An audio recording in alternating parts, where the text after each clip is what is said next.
بسم اللہ الرحمن الرحیم۔ السلام علیکم ورحمۃ اللہ وبرکاتہ۔ بسم اللہ الرحمن الرحیم۔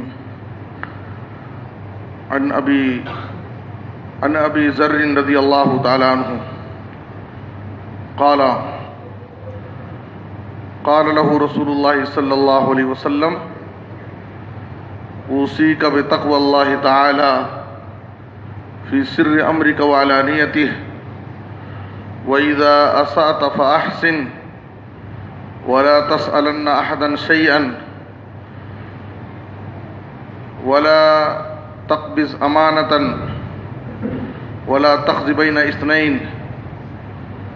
رواہ احمد۔ محترم حضرات،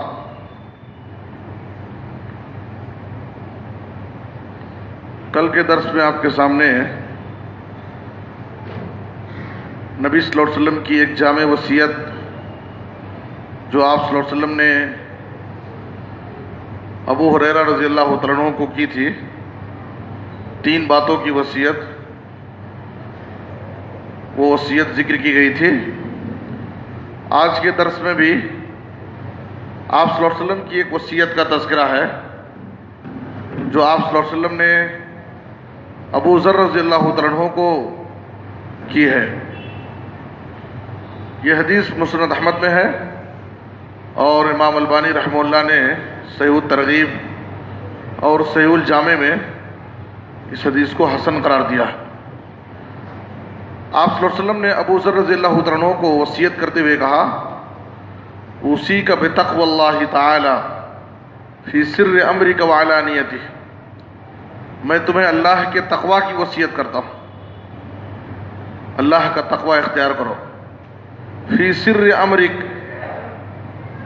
رازدارانہ امور میں، تنہائیوں میں، خفیہ طور پر بھی اور علانیہ طور پر بھی، کھلم کھلا، تنہائی میں رہو، اکیلے میں رہو، وہاں بھی اللہ سے ڈرو، اور لوگوں کے بھیڑ بھاڑ میں رہو، لوگوں کے درمیان رہو، وہاں بھی اللہ سے ڈرو، ہر حال میں اللہ سے ڈرو۔ اور بھی کچھ باتوں کی نصیحت کی ہے آپ صلی اللہ علیہ وسلم نے۔ وَإِذَا أَسَأْتَ فَأَحْسِنْ، اگر تم سے کوئی غلطی ہو جائے تو اس کے بعد نیکی کرو، ایسی نیکی کرو جو نیکی اس غلطی کو مٹا دے۔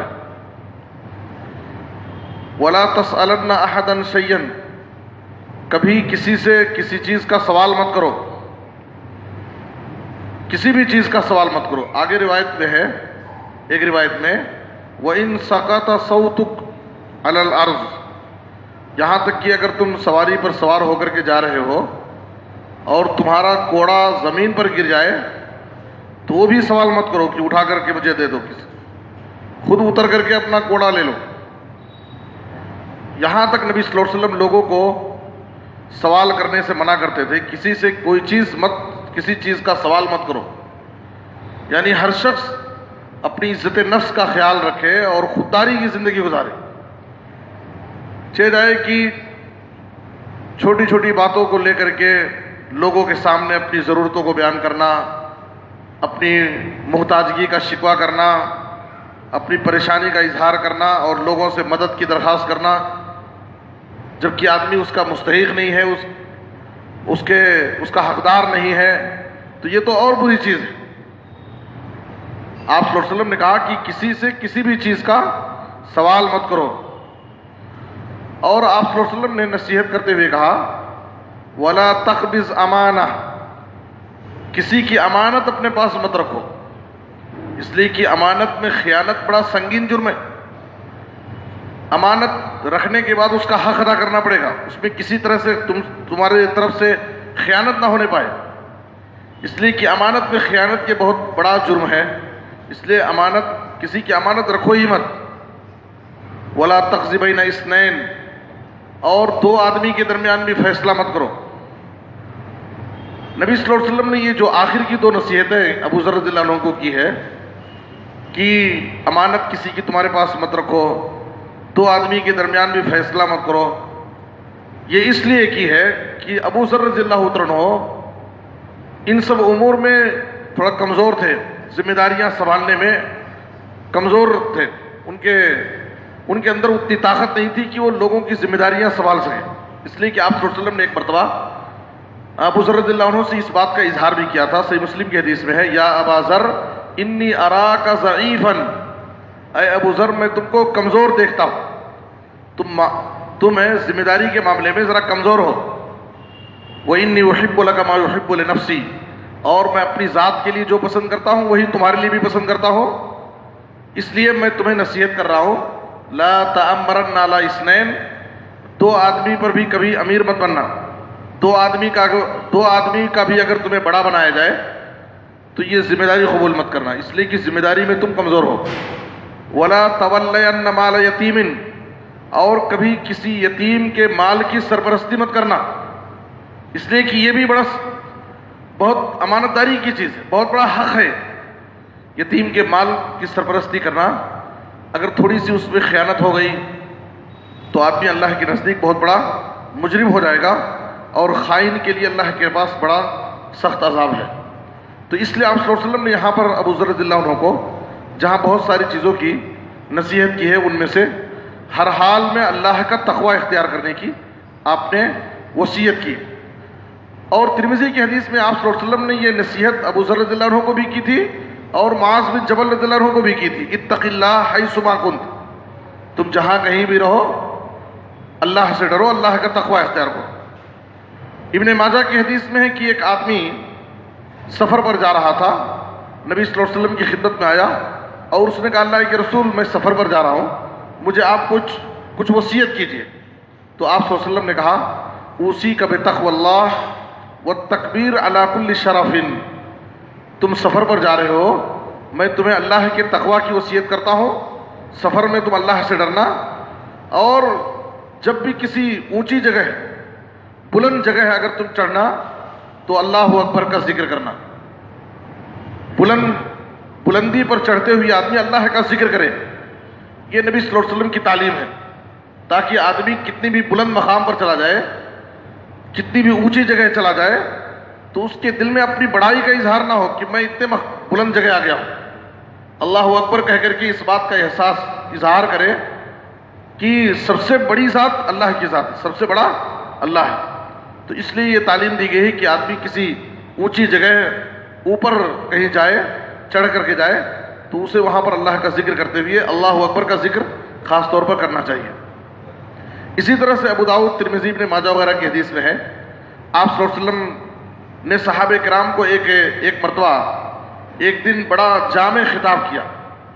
ابو نجیح ارباز بن ساریہ رضی اللہ عنہ کہتے ہیں، وعظنا رسول اللہ صلی اللہ علیہ وسلم موعظة بلیغة وجلت منها القلوب وزرفت منها العیون فقلنا یا رسول اللہ کأنها موعظة مودع فأوصنا. آپ صلی اللہ علیہ وسلم نے ایسا بلیغ خطاب کیا، ایسا مؤثر خطاب ہم سے کیا کہ ہمارے دل دہل گئے اور ہماری آنکھوں سے آنسو جاری ہو گئے.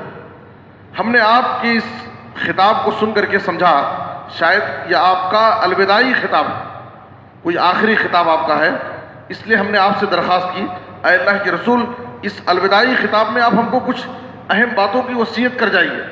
تو آپ نے کہا، اوصیکم بتقوی اللہ والسمع والطاعہ وان تأمر علیکم عبد حبشی، میں تمہیں اللہ کے تقوی کی وصیت کرتا ہوں اور تمہارے امیر کی بات سننا اور ماننا، سمع و طاعت کی وصیت کرتا ہوں.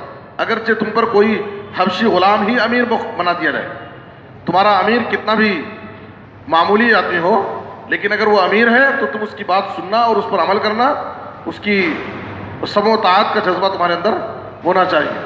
تو آپ غور کیجئے کہ نبی صلی اللہ علیہ وسلم عام طور پر صحابہ کرام کو عمومی طور پر بھی اور خصوصی طور پر بھی تقوی کی وصیت کرتے تھے. اور یہ طریقہ وہ طریقہ ہے، قرآن مجید میں اگر آپ پیغمبروں کی دعوتی زندگی پر غور کریں گے تو ہر نبی جب اپنی قوم میں کو نصیحت کے لیے کھڑے ہوئے تو ہر نبی نے اپنی قوم کو تقوی کا حکم دیا. الا تتقون الا تتقون، تم لوگ اللہ سے کیوں نہیں ڈرتے، اللہ کا تقوی اختیار کرو. فاتقوا اللہ واطیعون، اللہ کا تقوی اختیار کرو، میری بات مانو، میری اطاعت کرو. تو ہر قوم کو ہر نبی نے تقویٰ کی تعلیم دی اور تقویٰ کا حکم دیا. اور تقویٰ کی وصیت ایک ایسی وصیت ہے جو سلف صالحین کے ہاں اس کا بڑا اہتمام تھا. حافظ ابن رجب رحمہ اللہ کہتے ہیں وَلَمْ يَزَلْ السَّلَفُ الصَّالِحُ يَتَوَاصَوْنَ بَيْنَهُمْ.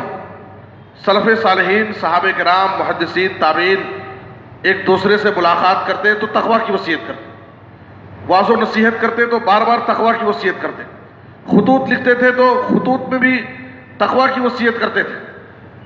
قبر اپنی وفات کے وقت مرض الموت میں بھی جب لوگ ان کی عیادت کے لیے آتے تو تقویٰ کی وصیت کرتے تھے.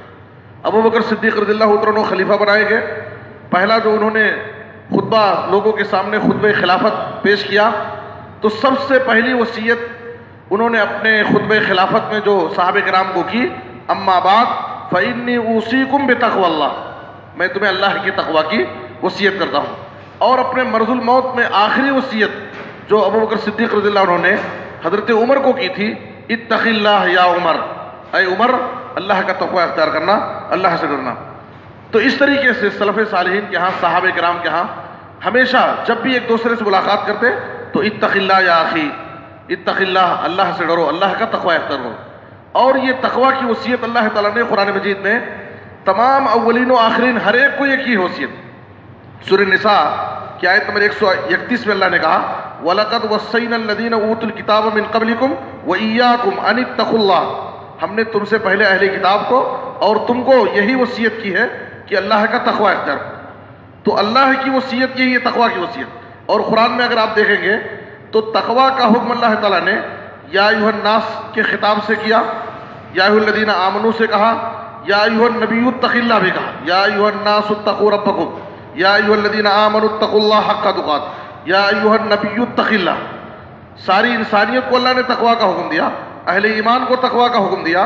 خود نبی صلی اللہ علیہ وسلم کو بھی اللہ نے کہا یا ایھا النبی اتق اللہ، اے نبی آپ اللہ کا تقوی اختیار کیجیے. تو ان تمام باتوں سے آپ اس بات کی اہمیت کا اندازہ لگا سکتے ہیں کہ انسان کی زندگی میں تقوی کی کتنی اہمیت ہے، اور ہم ایک دوسرے کو تقوی کی وصیت کریں. اس لیے کہ تقوی یہ ہماری پیدائش کا مقصد ہے کہ ہمارے دلوں میں اللہ کا ڈر پیدا ہو، اور باقاعدہ ہم اسلام کی بڑی بڑی عبادتوں کی مشروعیت کا مقصد بھی تقوی ہی ہے کہ ہمارے اندر تقوی آ جائے. اس لیے ہمیں اپنے اندر تقوی پیدا کرنے کی کوشش کرنا چاہیے تاکہ ہم دنیا اور آخرت میں کامیاب ہو سکیں. اللہ تعالیٰ سے دعا ہے کہ اللہ تعالیٰ ہمیں تقوی کے زیور سے آراستہ ہونے کی توفیق عطا فرمائے. آمین. تقبل رب العالمین. وصلی اللہ علی نبینا محمد و آلہ وصحبہ اجمعین.